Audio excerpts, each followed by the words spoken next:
Handicapper Steve here, handicapping the racing from Aqueduct Racetrack here on Saturday. It is the 14th of January 2023. Going to look at the 8th race from Aqueducts, but before I get on to that, remember to please follow me on Twitter at HorseRacingKid5 for more selections for race courses around the world, and I mean it around the world.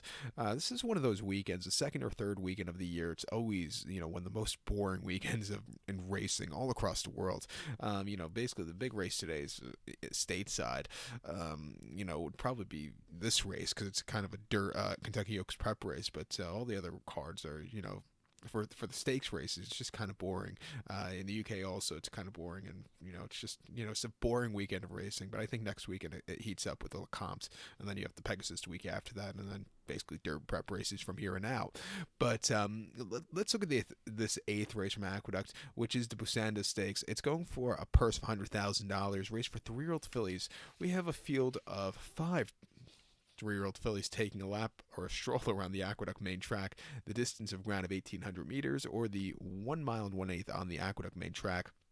I'm going to take the 2-horse Colt as a top selection. Let's go 2-5-3-1 in the superfecta.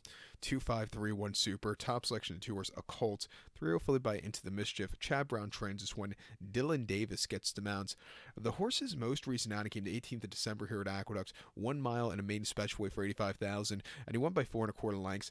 And second asking that day, he basically stalked all the way around the race course. When he got to the front end, he quickened up nicely, and he got the job done. A very good race. Stepping up to winners, stepping up to a 2-turn mile and 1/8 should suit him well, and I think he'd get the job done. He's bred to basically go the mile and 1/8 trip, and they think highly of him. They bought him for just over $500,000, $625K.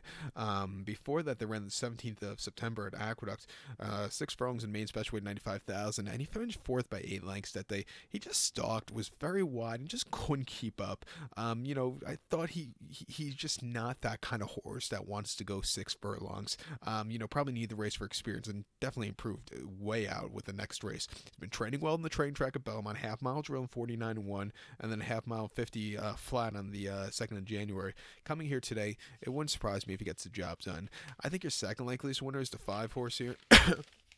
Who is Aniston, this 3-year-old filly by Curlin.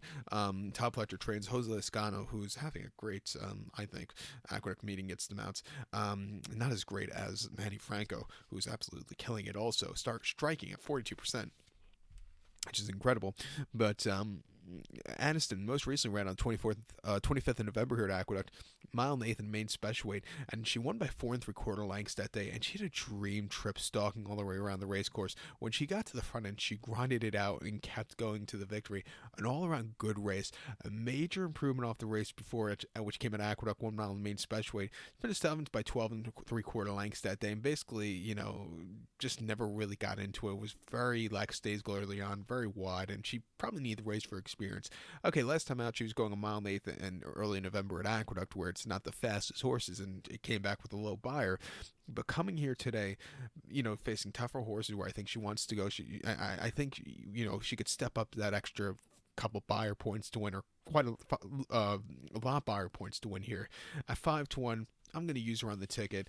But to recap my selection for the 8th from Aqueduct, it is the Busanda. Let's take the 2-horse a Colt to give kudos to the 5-horse Aniston. 2-5-3-1 super. 2-5 in your multi-race. So good luck to all, and please follow me on Twitter at HorseRacingKid5. Good luck, everybody.